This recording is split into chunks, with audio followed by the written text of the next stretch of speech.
Hello everyone, and welcome back to part 2 of the Dementia series, where we are going to talk about the diagnostic process. I want to start off by making a disclaimer that this series is for educational and information purposes only. This does not replace a medical diagnosis, and I would encourage all of you to, if you are concerned about yourself or a loved one, to make an appointment with your doctor, get a referral to see a specialist.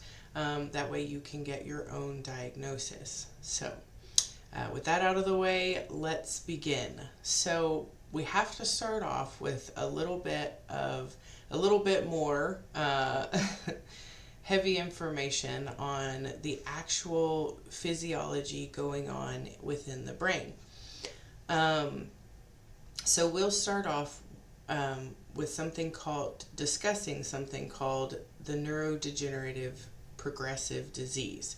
So this is what happens within the brain that is representative of a dementia disease process. So neurodegenerative progressive disease, what that means is repeated loss of neurons or brain cells. When I say neurons, I mean brain cells, until the brain atrophies or shrinks.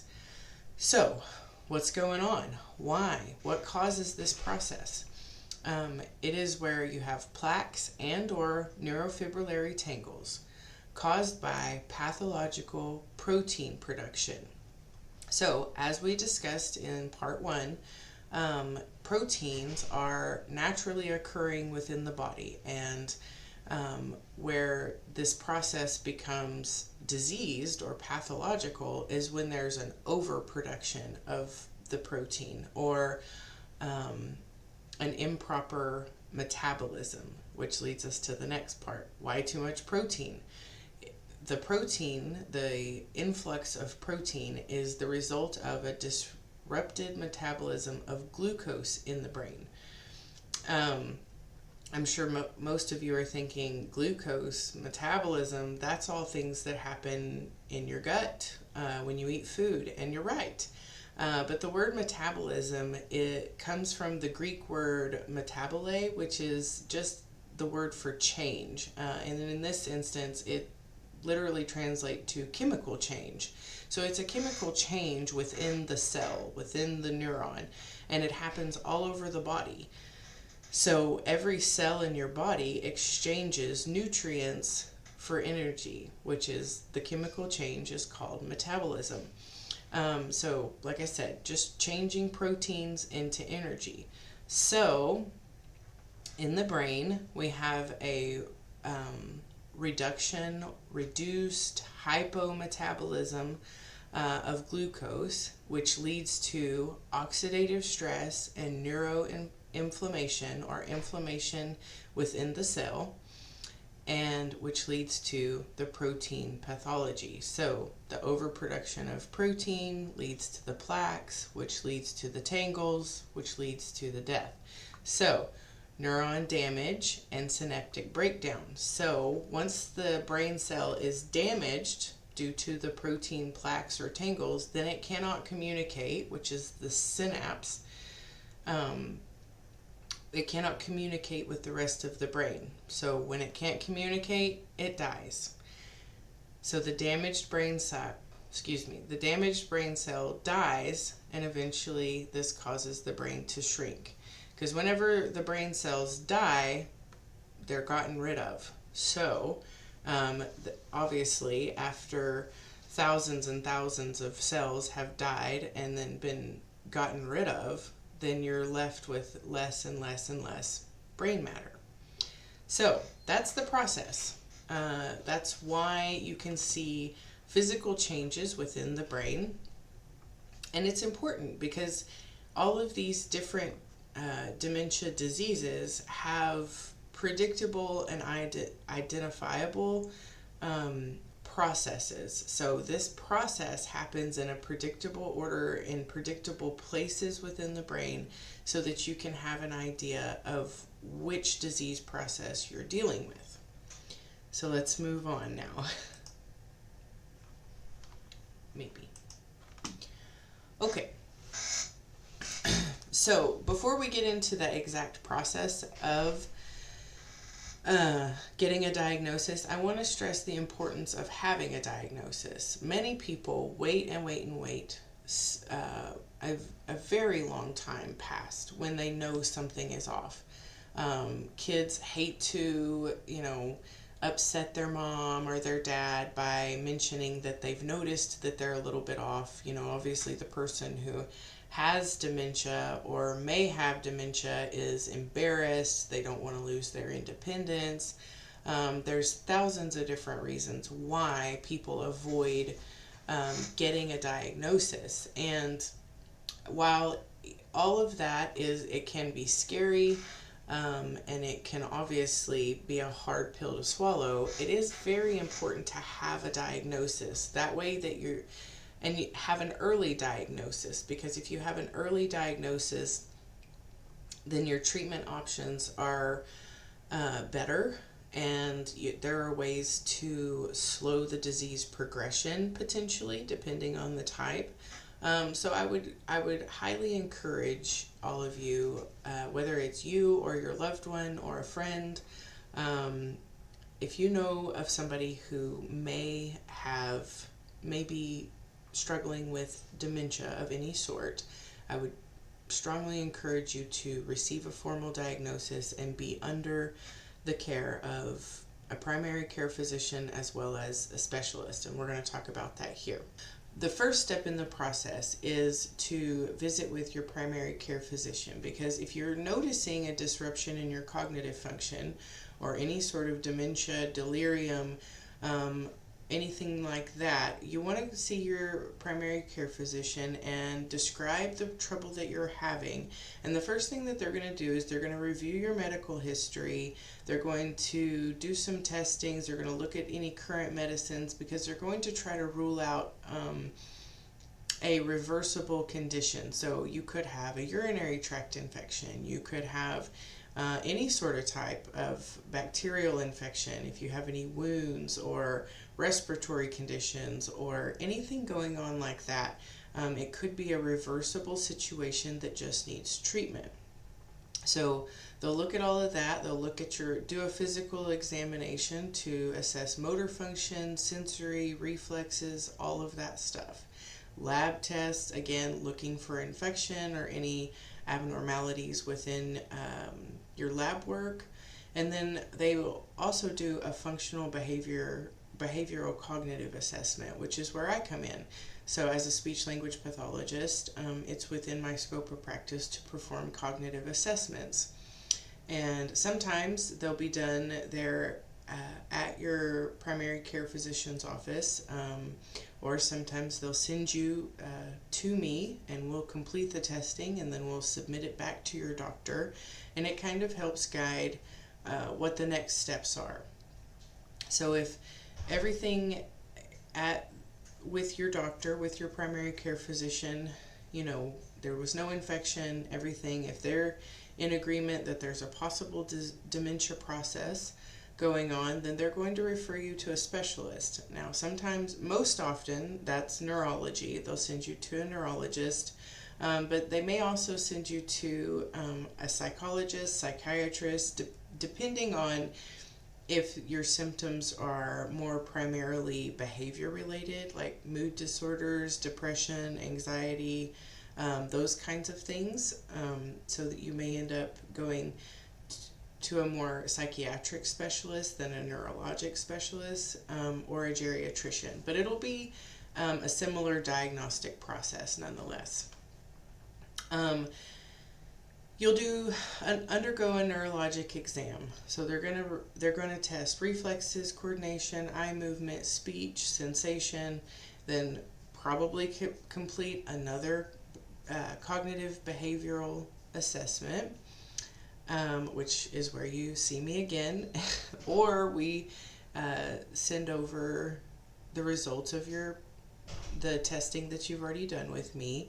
A lot of neurologists do their own testing in office, or they want new testing depending on how long it's been since you saw me, or you went and had the cognitive testing done for your primary care physician. And then they're also going to do imaging, lab work, and maybe even a lumbar puncture. And this is why. For if you have the protein buildup within your system that is causing the degenerative disease process, so the protein pathology that's causing the plaques and tangles, then that's going to be present in your cerebral spinal fluid. And so they do a lumbar puncture to see if there's an excessive amount of these specific proteins. And then also they're going to do imaging that is going to show the physical structure of your brain. So they're looking for any atrophy, parts of the brain that look smaller than others, or they can also do imaging like PET scans or functional MRIs that are actually going to show which part of your brain is working properly. And we'll talk about those here in just a second. And they'll also probably complete lab work as well, but again, they're looking for signs of infection or anything. There's no blood test at the moment that can offer any diagnostic information for dementia, but they may do some testing to rule out other conditions. Okay, let's go. All right, so this is just to go over some of the different tests that we do. So there's several different scales, and all of these scales, many of them work together. So there's the Global Deterioration Scale, Clinical Dementia Rating Scale, Brief Cognitive Rating Scale, Functional Assessment, Staging. So all of these take the different cognitive behavioral testing, which is where they're going to test memory function, problem solving, organization, orientation, as well as kind of functional performance. So this is looking at, are you able to take care of yourself? Can you brush your teeth without forgetting the process? Do you get dressed and wear appropriate clothing? Can you still pick out your own clothes without, coming out of the closet looking insane, or maybe wearing a sweatsuit when it's 110 degrees in July? So those kinds of things. Functional, are you able to bathe yourself? Do you still value hygiene and bathing on a daily basis? Those kinds of things. So all of those scales take, like I said, you do formal memory testing, objective memory testing, problem solving, organization, but also functional skills as well. Those are all taken together, and they usually have a scoring system and a rating scale that kind of puts you in correlation with a certain stage in the dementia process. So a certain score will render a result that is within the limits of early stage Alzheimer's or middle stages of dementia, those kinds of things. So those are some things you can expect. And then as well as laboratory testing, this is where, like I said, they do the cerebral spinal fluid testing, and they're looking for the increased protein production there. As I said before, there's no FDA-approved blood test, but they do use blood testing to rule out infection.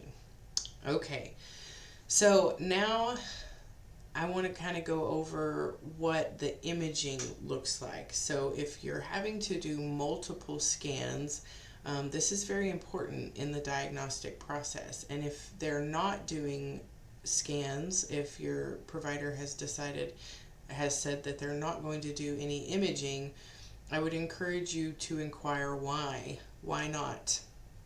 Because it can be a very helpful tool in determining where you are. Because I'm not sure if I've mentioned yet before, but if you are having symptoms, so if you're experiencing symptoms of dementia, then it is almost certain that the physical changes are already present in the brain. Typically, the cognitive symptoms in Alzheimer's disease specifically the symptoms don't present themselves until the neurofibrillary tangles begin to appear. And so the tangles appear after the plaques. So after the plaques are spread all over the brain, then the plaques kind of kick off the protein pathology that produce the neurofibrillary tangles. And then at that point, you see the synaptic breakdown of the brain cells, and that's when you start really noticing cognitive decline. So if you're having symptoms enough that you know to go see a doctor, or your family members have said, we've got to get you in to see a doctor, then there are already physical changes going on in the brain, and the physical process probably began several years prior. So that's why it's important to see, because you can see on imaging what process is taking place at that time. So we'll look at a couple of different images, and that will be it for this time. So the most useful, here we have an MRI, and you can see obviously a very big difference in what you see. So you, over here in the healthy brain, you see lots of gray matter, not a lot of blank space. So depending on which kind of MRI you're looking at, depends on if depends on what you're looking at. If you're looking at what you're seeing is gray versus black. On this one, the black is indication of fluid or air. And so the black parts here, these are your ventricles. This is where your cerebral spinal fluid comes through, as well as all around. You have fluid in there within your meningeal layers that provide that nice cushion around the brain. So this is what a healthy brain looks like. All the gray and white here in the middle are nice healthy tissues, and then the black is the fluid. Then you come over here to the Alzheimer's brain, and you can see a lot more black within the brain. Enlarged ventricles, you have large holes there in the middle where the fluid is coming from, and this is indication of atrophy. So this is what we mean by atrophy. Then this is a little different section of the brain. This is just to show you that it's not, the process is present within all types of dementia. So this is a vascular dementia. This was actually an 89-year-old patient with untreated hypertension. So his just blood pressure, untreated blood pressure that was causing disrupted brain flow, created this level of atrophy within the brain. So this is the midsection of the brain. You can see the very large ventricles here in the middle, plus a lot of extra black space around. And then this is just a different section of the brain where you also see lots of holes. It should be nice and plush and wrinkly and plump looking, and this one just has lots of black space that indicate the atrophy.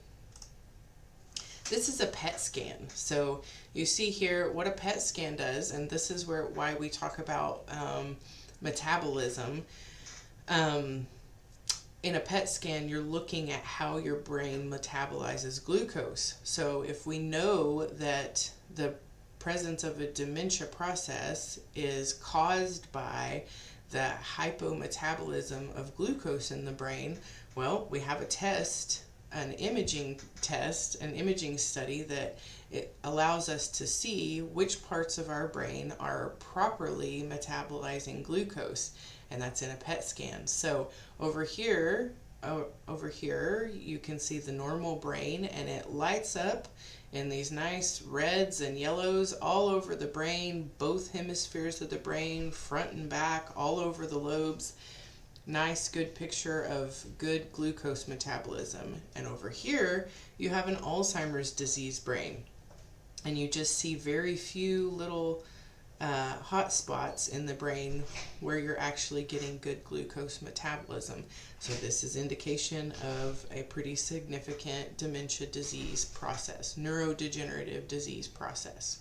So that is it for part 2. If you have any questions, please let me know. Call me, email me, and we'll chat about it.